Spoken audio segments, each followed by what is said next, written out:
En este video vamos a hablar de un documento que es sumamente importante para el manejo de personal en obra y también muy importante para el cálculo de costos de la mano de obra.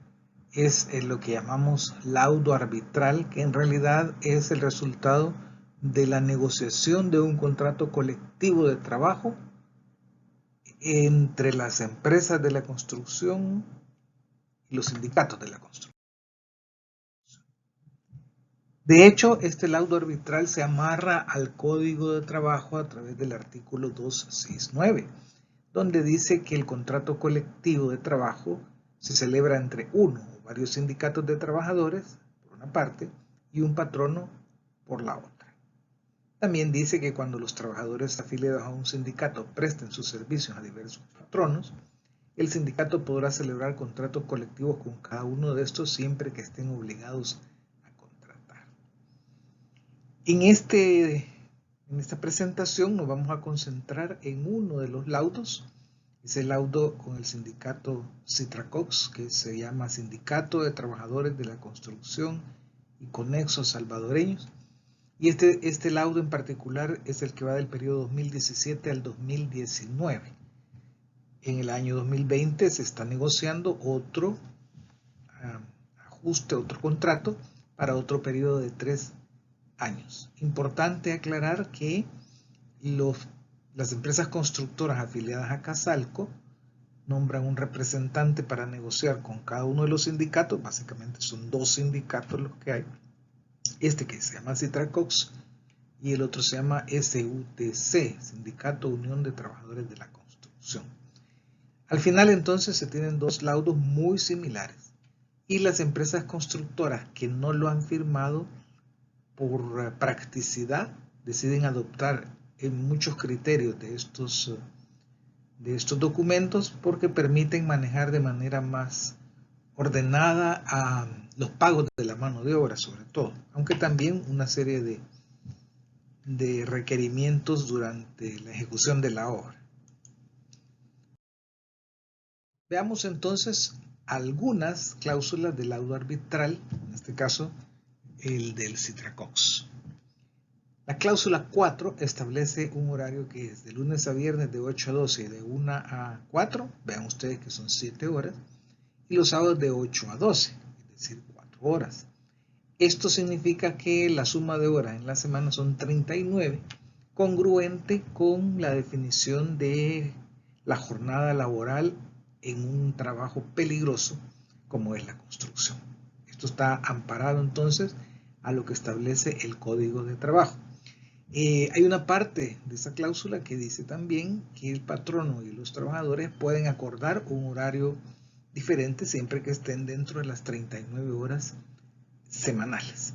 De hecho, algunas empresas acuerdan con sus trabajadores laborar la primera semana, incluyendo el día sábado, y la segunda semana llegar hasta el viernes. Con ello se cubren 38 horas semanales y como esto es a favor del trabajador, pues no tiene ningún problema. Bien, tenemos ahora la cláusula 6, que se llama reducción de personal. La cláusula 6 dice que por la naturaleza de la industria de la construcción, en los casos de reducción de personal, es decir, que se despida personal, en los casos de reducción de personal que sean originados como consecuencia del avance de las obras, deberá darse a los trabajadores afectados el aviso que manda la ley con 7 días de anticipación, por lo menos a la fecha en que dejarán de prestar sus servicios. Esto es porque en la construcción no tenemos a los obreros contratados permanentemente todo el año, sino que se contratan por proyecto y su especialidad puede ser que ya no sea necesaria en algunas fases. Por ejemplo, al ir finalizando las obras, pues se van quitando los obreros que tienen relación con la parte estructural y van quedando al final algunos obreros encargados de los últimos detalles. Entonces hay que avisarles con 7 días de anticipación. Ahora dice la cláusula, si el aviso se diere con una antelación menor de 7 días, los trabajadores tendrán derecho a que el patrono les pague una prestación equivalente al salario que habrían devengado en los días que falten para completar el plazo de los 7 días. Estos son Cláusulas que nos afectan directamente a los pagos. Es decir, usted no puede un día jueves decirle al trabajador, usted se me va mañana, sino que tiene que avisarle con 7 días de anticipación.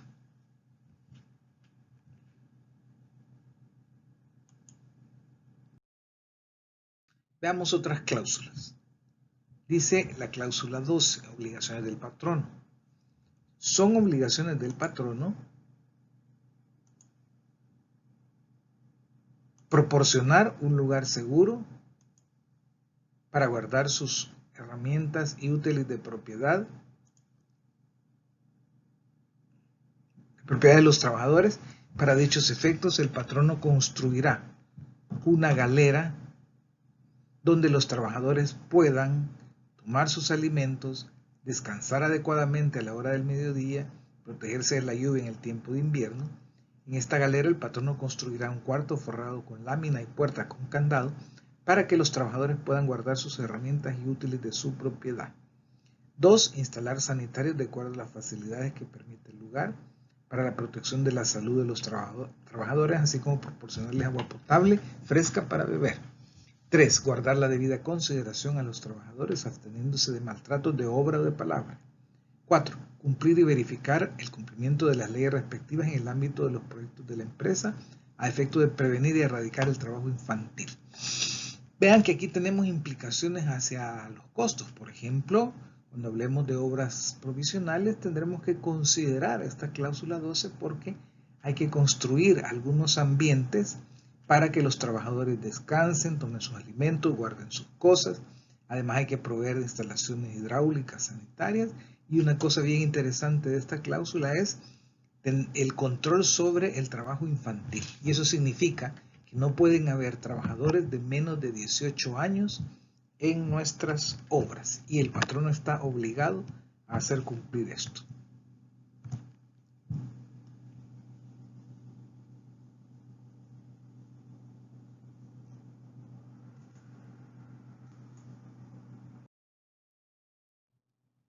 Cláusula 13. Permisos. Estos permisos son con goce de sueldo, es decir, que son costos de mano de obra que se dan en la ejecución, donde por ciertas razones aquí establecidas, el patrono tiene que pagarle al trabajador aunque no trabaje. Entonces dice, los representantes patronales, y esto puede significar maestro de obra, ingeniero residente o cualquier otra autoridad de la empresa, estarán obligados a conceder permiso al trabajador para que pueda asistir, y aquí viene un listado de condicionantes. A consultas médicas del Instituto Salvadoreño del Seguro Social, siempre que ello no pueda efectuarse fuera de las horas de trabajo. B. A oficinas públicas para cumplir obligaciones inexcusables impuestas por ley o por disposición administrativa de autoridad competente, así como también trámites de documentos legales personales como el DUI, la tarjeta de afiliación del Seguro Social, cuando éstas sean tramitadas por primera vez o para su reposición. También para atender a sus familiares que racionalmente reclamen su presencia en caso de enfermedad grave o muerte. En caso de los directivos sindicales, para cumplir con las comisiones sindicales que les sean impuestas por disposición de la Asamblea General o de la Junta. Están hablando de la Asamblea General o la Junta del sindicato. Luego hay unas partes que he eliminado y dice después, pero siempre que dichos permisos no excedan de 6 días por cada mes calendario, ni 20 en el mismo año calendario.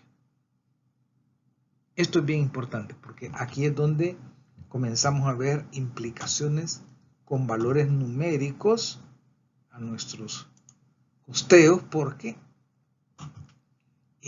cómo vamos a considerar cuántos días de permiso se le pueden dar a un trabajador.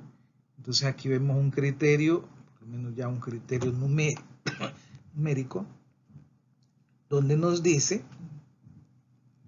que se trata de 6 días por cada mes calendario y no más de 20 días en el mismo año. Este será un detalle que tendremos que tomar en cuenta. Luego tenemos la cláusula 21, salarios. Aquí no la he copiado directo del documento, he extraído los datos porque en el documento estaban datos del 2017, 2018 y nos interesan los más recientes, que es 2019, a la espera de que tengamos actualización a 2020. Según esto, entonces, el obrero calificado que tenga salario por obra se le pagará según la tabla de precios que está al final del documento, que ya la vamos a hojear. El obrero calificado que esté por unidad de día, es decir, con salario diario, se le pagarán 13.22 por día. Los auxiliares, también llamados obreros no calificados, 10.79 el día. Vigilantes y serenos, también 10.79 el día. Aparte de eso, hay un criterio de salario garantizado, cláusula 22, que dice: el trabajador que labora por unidad de obra tendrá derecho a que el patrono le garantice un salario básico por cada bisemana que esté a su servicio por la cantidad de, y aquí vienen datos del 2017, del 2018, y nos quedamos con 2019, que es 197.17. Y hay una serie de condiciones: que esté presente en la obra durante las horas laborales, que esté directamente contratado, o sea que no sea un subcontratista, que asista a la jornada laboral completa, que rinda en su trabajo. Es decir, que un obrero que tenga salario por obra que se le paga por las cantidades de obra ejecutada, por decir algo, pegamento de ladrillo, rapello, o lo que sea su especialidad, si al final del periodo de pago, que son 2 semanas, llamado bisemana, no llega a 197.17, hay que pagarle ese monto siempre y cuando cumpla con estas condiciones indicadas en esta cláusula. La cláusula 27 trata del tema de los precios convencionales.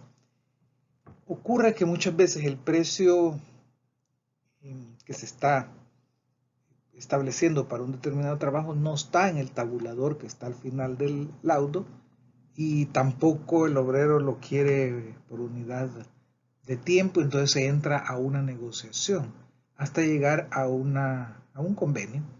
Entonces por eso la cláusula 27 dice: cuando a uno o más trabajadores se les encomiende la ejecución de una obra que por motivos especiales no se encuentre especificada en la tabla de precios por unidad de obra, o sea, la que está al final del laudo, antes del inicio de ella, esto es importante, que tiene que ser antes, no después es un lío estar negociando, antes del inicio de ella se reunirá con el patrono o su representante, los miembros de la comisión sindical si la hubiera, para llegar a un acuerdo.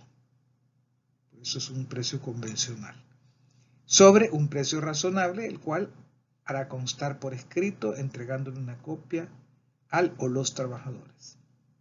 Si por alguna razón el precio calculado de conformidad a lo establecido en el inciso anterior no se ajustara al salario básico establecido en la tabla de precios por unidad de tiempo, él o los trabajadores afectados tendrán derecho a que el patrono les pague su salario básico completo de todo el tiempo trabajado, más el salario de su descanso semanal, siempre que se comprobare que en toda la catorcena han laborado la jornada completa.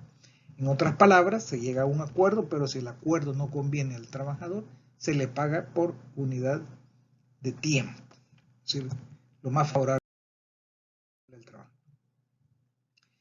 La cláusula 29 habla sobre el pago de los salarios, y aquí viene lo que se ha estado viendo anteriormente, que se habla de bisemana o catorcena, y es que la cláusula dice: el patrono pagará el salario a los trabajadores cada 2 semanas vencidas, es decir, de lunes de la primera semana a domingo de la segunda semana. Eso es lo que se llama entonces una bisemana o una catorcena. Esto hace que el trabajador de la construcción no vaya acorde a otros trabajadores que se les paga mensualmente o quincenalmente. Todo depende de cuándo comience la bisemana correspondiente al pago. Ahora dice: cuando la fecha coincida con día de asueto, el pago se hará el día hábil inmediato anterior. Si en una bisemana quedan incluidos uno o varios días de asueto, estos serán remunerados con el salario básico establecido en el presente contrato. Es un poco un tema que ya vimos desde el Código de Trabajo, que los asuetos se pagan. Entonces, aquí cada empresa tiene sus criterios. Por ejemplo, si se trabaja de lunes a viernes y las mañanas del sábado, al final de la jornada del segundo sábado se hace efectivo el pago. Ahora, últimamente, ya con todas las facilidades de la banca, lo usual es que se le trabaje con depósito a las cuentas de los trabajadores, es decir, se abren cuentas de ahorro en un determinado banco y entonces se hace la transferencia y el obrero puede ir a retirar dinero a un cajero automático. Esto se ha mejorado muchísimo para evitar el estar pagando físicamente con dinero en efectivo o haciendo cheques. En todo caso, esto es un criterio de cada empresa. Vacaciones. Si se recordarán, en el Código de Trabajo se habla que a todo trabajador hay que darle 15 días de descanso por cada año trabajado más un recargo del 30%. Entonces, la construcción no se puede cumplir exactamente con eso porque hay proyectos que duran menos de un año y trabajadores que están menos de un año. Entonces dice la cláusula 33, por las características propias de la industria de la construcción, el patrono concederá a sus trabajadores que no lleguen a completar un año de servicio por terminación de obra, reducción de personal, retiro del trabajador por falta de ocupación que exceda de 3 días o retiro voluntario, una prestación equivalente al 8% de los salarios que hubieran devengado en el tiempo que haya estado al servicio del patrón. Dicha prestación se le pagará al producirse la terminación de la obra, reducción de personal, retiro del trabajador por causas antes mencionadas o retiro voluntario del trabajador. Esto es importante. Empecemos ya a guardar ciertos numeritos que nos van a servir. En este momento, este valor 8% nos queda grabado como una prestación social que le da al trabajador el equivalente a unas vacaciones. Lo que hacemos en la construcción es que en vez de darle los 15 días, se le da un 8% de sus salarios. Y se le paga cuando el trabajador se va, cuando se termine la obra, cuando se reduzca personal e incluso algunas empresas prefieren pagarlo en cada planilla bisemanal. ¿Por qué? Porque a veces resulta más práctico estar haciendo cuentas y que los contadores se equivoquen y tener problemas a la hora de los pagos de estas prestaciones. En todo caso, vacaciones, 8% del salario devengado. Aguinaldo. Aquí pasa algo similar. En el Código de Trabajo, el aguinaldo se establece en función de los años trabajados. Y nuevamente, en la industria de la construcción, el personal no es permanente o son muy pocos los que son permanentes. Incluso personal técnico de alto nivel como ingenieros, arquitectos, etc., no suelen estar a tiempo completo en las empresas, sino que se van contratando por proyecto. Bien, veamos qué dice la cláusula 34. El patrono concederá a sus trabajadores en concepto de aguinaldo una prestación equivalente al 6% de los salarios que hubieran devengado en el año calendario de que se trate. Dicha prestación le será entregada al trabajador en el mes de diciembre o cuando deje de prestar sus servicios al patrono por terminación de la obra, reducción de personal, retiro del trabajador por falta de ocupación comprobada que no exceda de 3 días o por retiro voluntario del trabajador, siempre que en este último caso el trabajador haya cumplido con sus labores u obras correspondientes en la 14ª de que se trate. Veamos entonces que aparece otro número, 6%. Vayamos llevando la cuenta. Ya llevamos 8 de vacaciones, ahora 6 de aguinaldo, pero ojo, el aguinaldo es el regalo de Navidad del patrono al trabajador. Entonces, en teoría se entrega en el mes de diciembre o cuando se va, pero también hay empresas que optan por pagarlo en cada bisemana por razones de practicidad. Lo que sí quiero recordarles es que cuando vimos el Código de Trabajo, dijimos que el aguinaldo no es parte del salario. Por lo tanto, vamos a ver que luego no será sujeto a la aplicación de una serie de descuentos como el Seguro Social y las AFP. Bien, entonces llevamos 8 de aguinaldo, 8 de vacaciones, 6 de aguinaldo. Luego están los asuetos remunerados.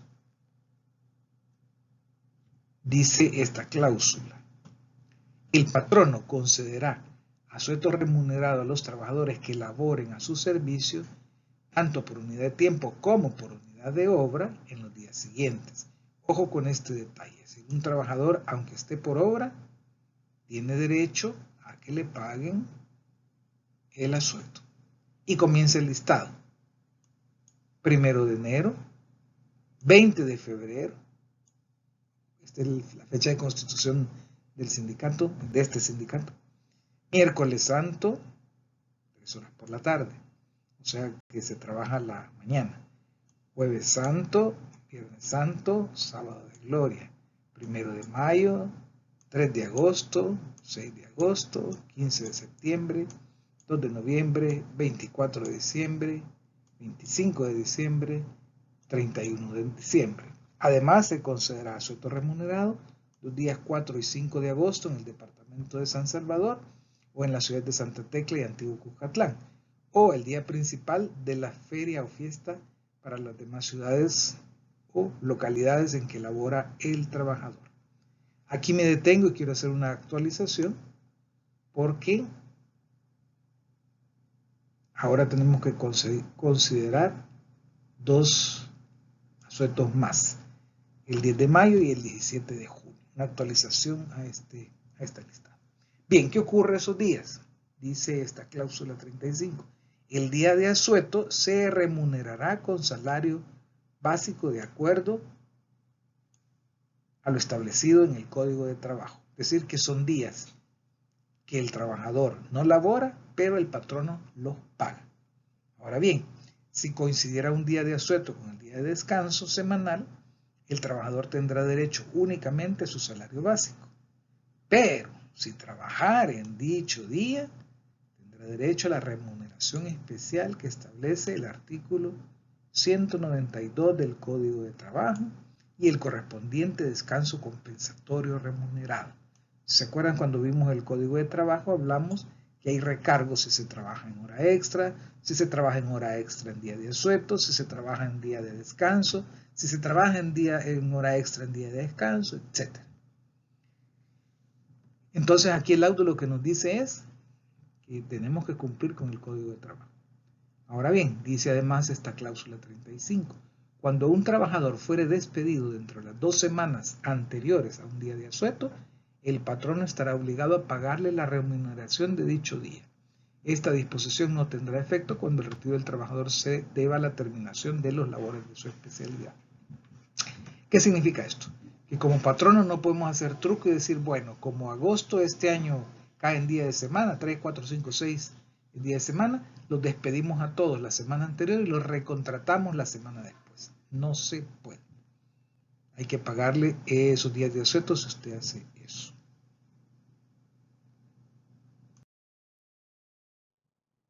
Bien, la cláusula 36 nos habla del día de descanso y sábado por la tarde. Ya dijimos que el horario laboral es de lunes a viernes, 7 horas, y sábado por la mañana de 8 a 12. Eso quiere decir que la tarde del sábado no se trabaja, pero el patrono paga el día completo. Es decir, si el salario es de 10.79, el día sábado gana los mismos 10.79, pero solo trabaja por la mañana. Eso significa que hay ahí una prestación social generada por que la jornada del día sábado es una jornada de 4 horas. Pero ¿qué pasa con los trabajadores por obra? Ahí entra la cláusula 36. Dice, día de descanso y sábado por la tarde para trabajadores por unidad de obra. Por las características propias de la industria de la construcción y para facilitar el día de descanso semanal y la tarde del sábado, los trabajadores por unidad de obra tendrán derecho a que el patrono les pague una prestación equivalente al 27% del salario devengado en la bisemana que se trate. Ok, ya llevamos 8% de vacaciones. Luego apareció el 6% de aguinaldo, ya va el 14%, aunque no necesariamente va sumado así. Y ahora nos aparece un 27% para los trabajadores por obra. Esto no se aplica a los trabajadores por día, pero como lo vamos a analizar más adelante, más o menos ese 27% corresponde a las horas del día domingo, más las horas del sábado por la tarde, que ahí estaríamos hablando de 7 horas el domingo y 3 horas el sábado por la tarde, son 10 horas. 10 horas que son pagadas, pero no trabajadas. Más o menos corresponde a un poquito menos del 27%. Bien, luego tenemos la cláusula 39, que también es bien importante y afecta a los costos de la mano de obra. La cláusula 39 habla de la obligatoriedad del pago del seguro social y las AFP. Dice la cláusula 39. El patrono asegurará en el Instituto Salvadoreño del Seguro Social, el ISS, a los trabajadores de la construcción que laboren a su servicio. Los certificados patronales para asistencia médica y las constancias patronales para afiliarse deberán proporcionarlos el patrono en el lugar en que se ejecute la obra. Para los casos de urgencia deberá mantenerse un botiquín en cada construcción con los medicamentos necesarios para los primeros auxilios de conformidad a lo establecido por la Dirección General de Previsión Social. El patrono está obligado a mostrar al trabajador que lo solicite la constancia de que han entregado al ISS y a las AFP sus correspondientes cotizaciones. Entonces aquí está el concepto de cotización o aporte del Seguro Social y AFP. Un pequeño detalle acá es que estos certificados patronales ya no existen porque el sistema del Seguro Social ya está amarrado al DUI, es decir, que el trabajador es atendido en los hospitales y el sistema del Seguro Social con su número de DUI, pero el patrono tiene que haber pagado su aporte más el aporte del trabajador para que tenga derecho al servicio. Entonces, ¿en qué consiste esto? Aquí tengo copiado lo que se llaman los aportes o cotizaciones al Seguro Social y a la AFP para el año 2020. Esto quiere decir que esto puede variar año con año, no es algo fijo. ¿Y en qué consiste? En que el trabajador aporta al Seguro Social 3%, mientras que el empleador aporta 7,50% sobre los salarios devengados para un total de 10,5%. Y en el caso de las AFP, aunque pueden haber ligeras variantes entre las dos AFPs, que son Confía y Crecer, más o menos el valor anda entre el 7,25 del trabajador y el 7,75 del empleador para cubrir el 15% de los salarios. Observe que el sistema de las AFP está obteniendo el 15% todos los salarios devengados. Aquí hay un desglose que no lo hemos puesto, es cuánto le queda de comisión a las AFP. No lo he puesto porque no es de interés para el efecto de los análisis de costo, pero ustedes lo pueden buscar fácilmente en internet. Si sumamos verticalmente, resulta que el trabajador tiene que poner el 10,25 de sus salarios y el empleador el 15,25. Aquí tenemos ya otro número importante para nosotros, que es el aporte patronal a este sistema, que es el 15,25%. ¿De acuerdo?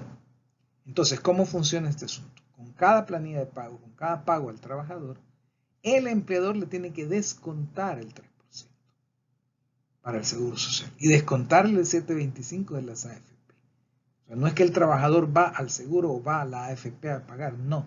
El empleador tiene que descontarlo de su salario y luego tiene que hacer un reporte al seguro y a las AFP donde, además de lo que le ha descontado al trabajador, le agregue el aporte suyo como empleador para entregarle el dinero a través de los sistemas bancarios de las cotizaciones del Seguro Social y las AFP. Entonces, observen que llevamos el 8% de vacaciones, el 6% de aguinaldo, el 27% de descanso semanal y tarde del sábado, y ahora aparece un 15,25%, que si bien es cierto, no se lo pagamos al trabajador, se lo pagamos a otras instancias, pero que es parte de los costos de mano de obra. Luego vienen otras, las incapacidades. Resulta que un trabajador, si se ve afectado ya sea por un accidente laboral o una enfermedad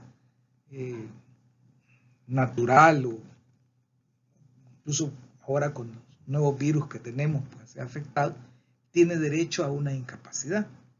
Entonces la cláusula 40 dice, cuando el Seguro Social determine la incapacidad temporal en los casos de enfermedad o accidente, el patrono reconocerá a los trabajadores incapacitados el salario o parte de él en los 3 primeros días. O sea que el cuarto día en adelante lo cubre el Seguro Social. De acuerdo a los siguientes porcentajes. Incapacidad hasta por 3 días, 75%. Incapacidad mayor de 3 días, 100%. Pero es el 100% de los 3 días. ¿De acuerdo? Riesgos profesionales primer día, el 100%.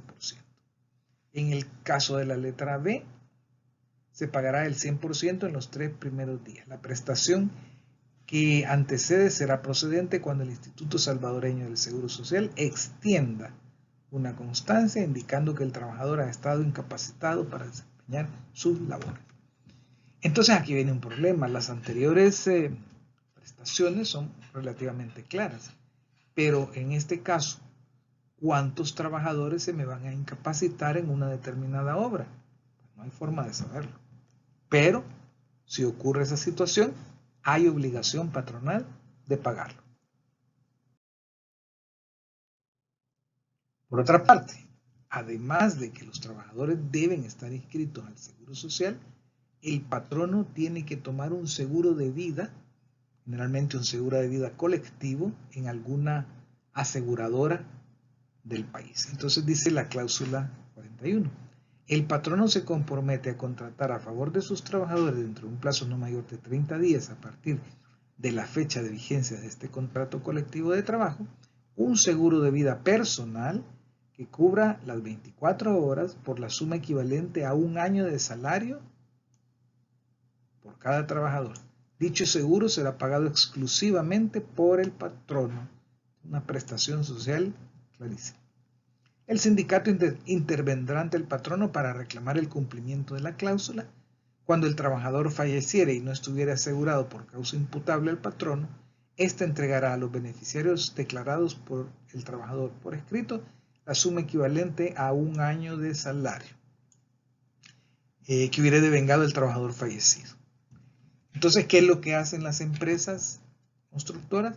Toman un seguro de vida colectivo con alguna aseguradora, de tal manera que queden cubiertos para esta contingencia, para esta posibilidad que ocurre.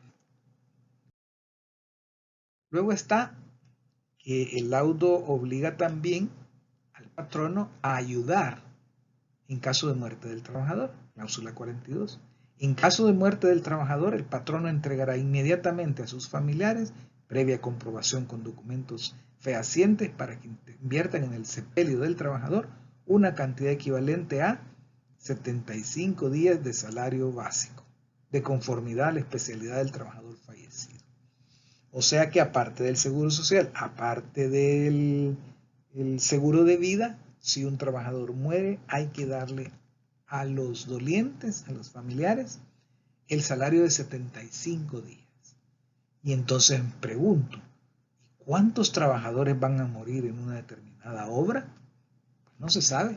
Lo que sí sabemos es que cuanto más prolongada sea la obra y mucho más complicada sea, más probabilidades hay de que esto ocurra. Por supuesto, debemos tomar todas las previsiones que establece la ley de la seguridad ocupacional para que evitemos este caso. Sin embargo, si ocurre, el patrono lo tiene que cubrir. Y no solamente eso, también tiene que ayudarle al trabajador en caso de muerte de familiares. Cláusula 43. Dice, colaboración del patrono para con sus trabajadores en caso de fallecimiento de sus familiares. Y dice, en caso de muerte de los familiares del trabajador, que a continuación se detallan, padres, esposa, compañera de vida, hijos menores de 18 años, el patrono le entregará al trabajador en concepto de ayuda la cantidad equivalente a 21 días de salario, previa comprobación del fallecimiento de los familiares antes mencionados.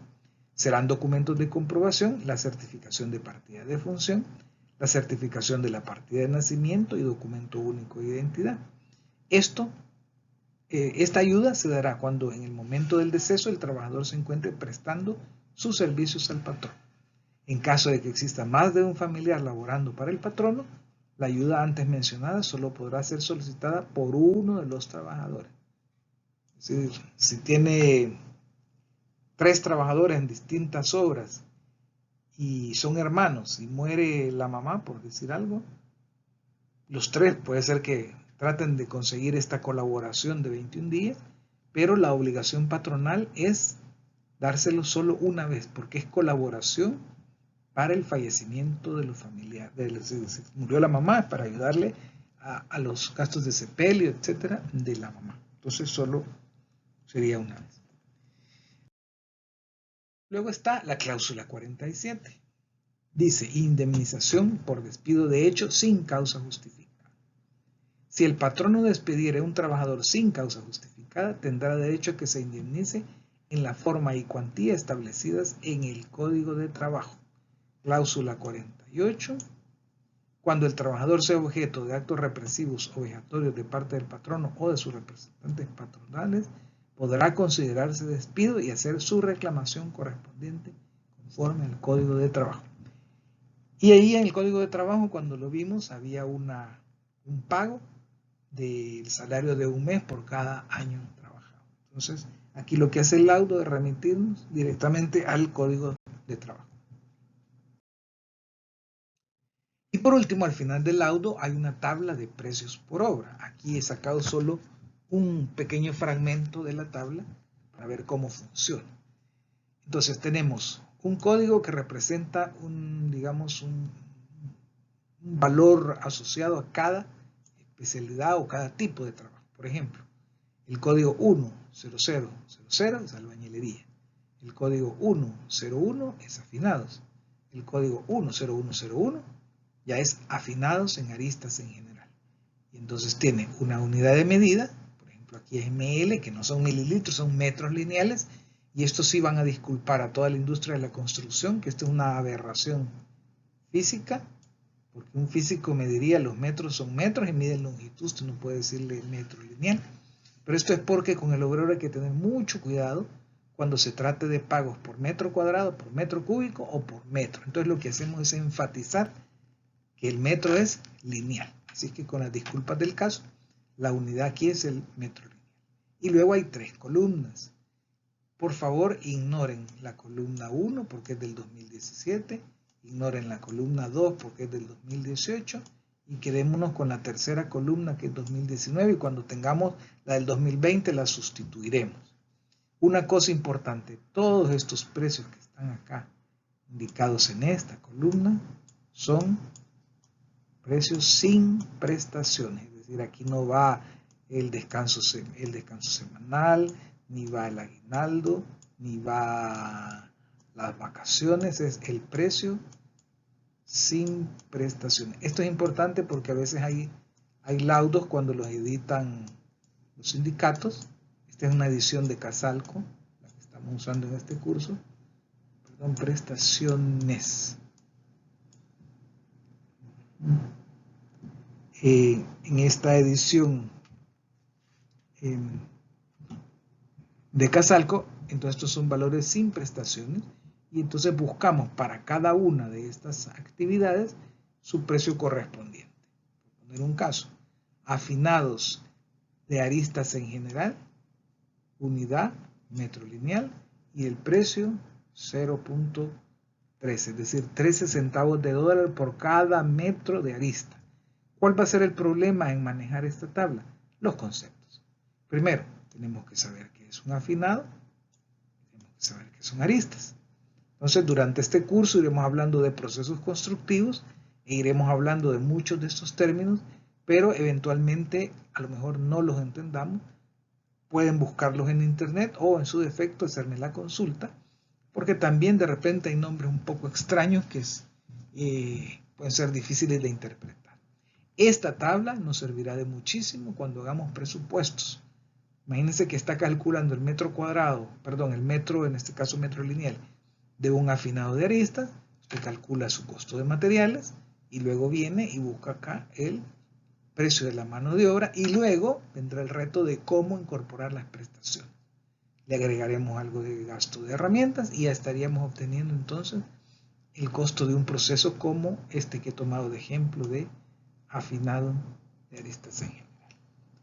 Bien, aquí tenemos entonces un panorama de lo que es el laudo. En la unidad 4 está disponible el documento completo para que lo apliquemos tanto en exámenes como en el proyecto.